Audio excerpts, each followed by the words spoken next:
para sa akin, ang tunay na kayamanan, ang Panginoong Hesus ay makilala mo. Kasi 'pag si Jesus ay nasa iyo, kumpleto na ang buhay mo, wala ka nang hahanapin. Kasi lahat naman ng bagay ay isinusupply ng Panginoon, eh. Kasi siya nga yung siya yung may-ari ng lahat. So ang tunay na kayamanan 'pag si Jesus Christ ay nasa sa iyo, maging Panginoon mo at Diyos mo, yun na ang tunay na kayamanan. Hindi mo ipagpapalit si Jesus ng lahat ng kayamanan sa mundong ito. Ang sabi nga ng Biblia, kamtan mo man ang lahat ng kayamanan sa buong mundo kung mapapahamak naman ang iyong buhay. Ang lahat ng kayamanan sa mundo lilipas, pero ang tunay na kayamanan, ang ating Panginoon. Actually, ang isa sa nagbibigay ng tagumpay, pagbangon mo sa umaga, siyempre una, na-acknowledge mo na ang Diyos na nag-iingat sa iyo sa buong magdamag, nagbigay ng panibagong umaga, binigyan tayo ng panibagong lakas. So yun na napakagandang umaga na maalala mo na mayroon Diyos nag-ingat sa buong magdamag. Siyempre, niling natin ang patnubay ng Panginoon kasi hindi natin alam sa buong maghapon, saan man tayo dadalhin. Pero ang focus natin, pag umpisa lang ng umaga, iniisip mo sa buong maghapon, kailangan ang intention mo mabigyan ng kaluguran ng Diyos. Yun ang pinakamahalaga ron. Kaya kailangan natin ang gabay ng Panginoon para sa buong maghapon maging matagumpay ang buhay.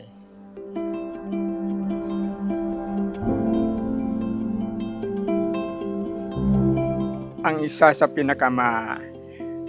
lungkot na aking naranasan noong mawala ang aking tatay. So almost 5 years yata ako noon. Ang nanay ko ay nandito sa Maynila, katapos namatay ang tatay namin. Yun ang pinakamalungkot. Dahil dating masaya kami magkakapatid, katapos namatay yung tatay, ang nanay nandito sa Maynila. Pinaghiwa-hiwalay kami magkakapatid dahil hindi kayang buhayin ng aming mga tiyahin pag nagsama-sama kami. Yun ang pinakamalungkot, yung mapawalay ka sa ama, na walang ama at maghiwa-hiwalay kayong magkakapatid. Yun ang pinaka naranasan kong napakahirap. Napunta kami sa iba't ibang mga tiyahin, pinaghati-hati nga kami, at nawala na yung aming masasayang laruan ng mga kapatid. So yun yung pinakamalungkot na naranasan ko sa buhay ko. Yan. Pero paano kayo nakapag-move on? Yan. Nakapag-move on ako, tuloy lang ang buhay. No? Nandun ka sa mga tiyahin. Siyempre, pag nandun ka sa mga tiyahin, ikaw ang ginagawang utusan. Yun ang So doon naranasan ko, nahubog yung buhay ko sa ganung sitwasyon. No? Yung habang inutusan ka, marami kang natututunan. Kailang, siyempre iba yung mamuhay doon sa mga tiyahin, sa mga pinsan, iba talaga sa sariling pamilya. Pero iyon ang nagtulak sa akin, tuloy lang ang buhay, kung anong inuutos, sunod lang. Natutuwa ako dahil sa ganun mga experience, no? Nakita ko kung paano, maliit pa man ako, paano ako sinamahan ng Diyos hanggang sa paglaki.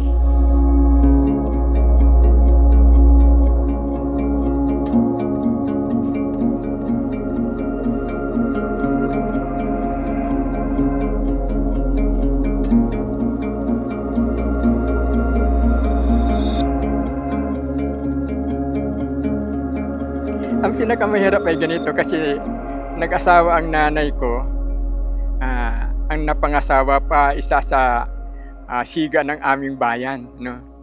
Ang pinakamahirap yung pipilitin kang tumawag ng tatay sa hindi mong tunay na ama. Oo, naranasan ko yan. Pero dahil yun ang inuutos ng nanay ko, sabi niya bilang pagrespeto, tawagin yung tatay. Siyempre sunod tayo. So yun. So doon sa takbo ng panahon, tumakbo ang panahon, natutunan ko rin tawagin kasi bumait din naman sa amin yung aming stepfather.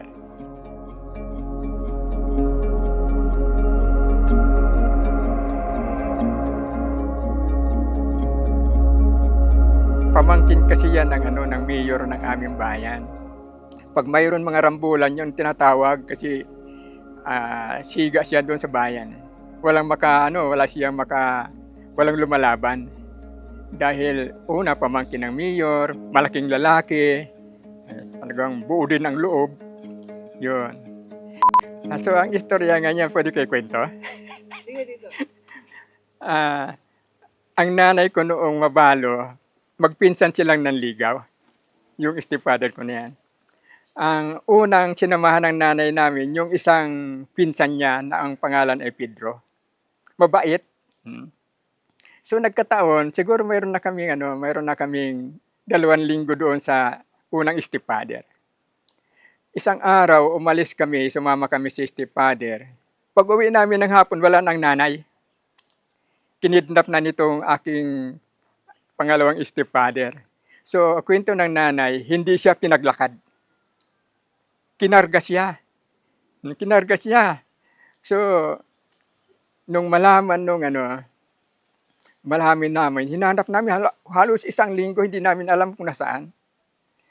So, nabalitaan lang namin, kinidnap pala noong karibal ng kanyang pinsan, nanay. Yun, siga kasi. Yun po yung karanasan namin. Parang maalala mo kaya.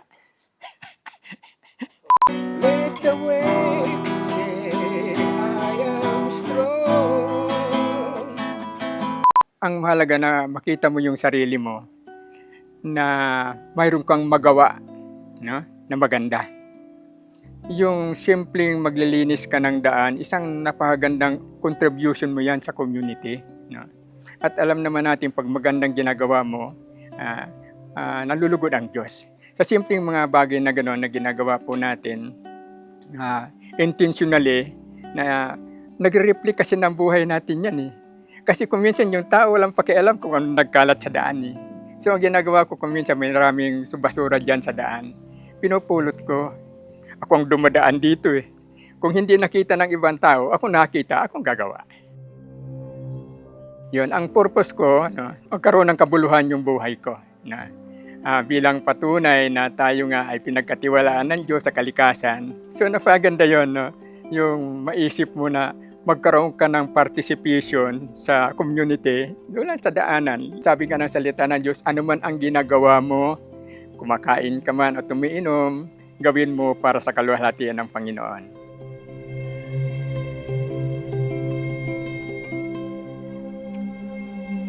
Ngayon itong February 7 ay 73 na ako.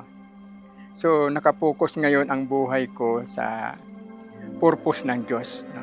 Sabi ko, yung mga nalalabing taon sa buhay ko, kung ilan man taon ang bidagdag pa ng Lord, gusto ko i-focus yan sa paglilingkod sa Panginoon.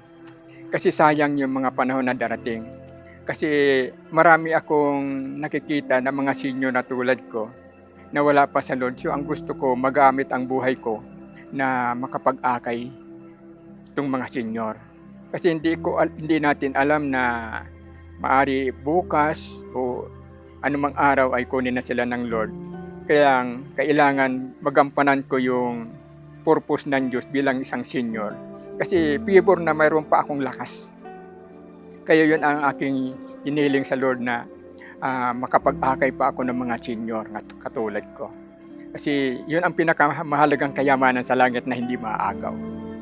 Yung magampanan mo yung plano ng Diyos na magamit ka para sa kaligtasan ng ibang tao.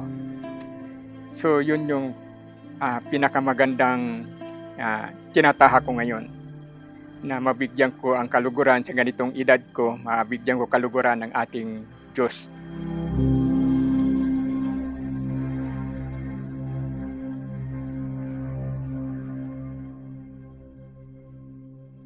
Ang bawat tao ay may iba't ibang kulay ng buhay at bawat kulay ay marami tayong mapupulot at matututunan. Tara't samahan niyo po kami sa pagtuklas ng makukulay na buhay ng bawat isa.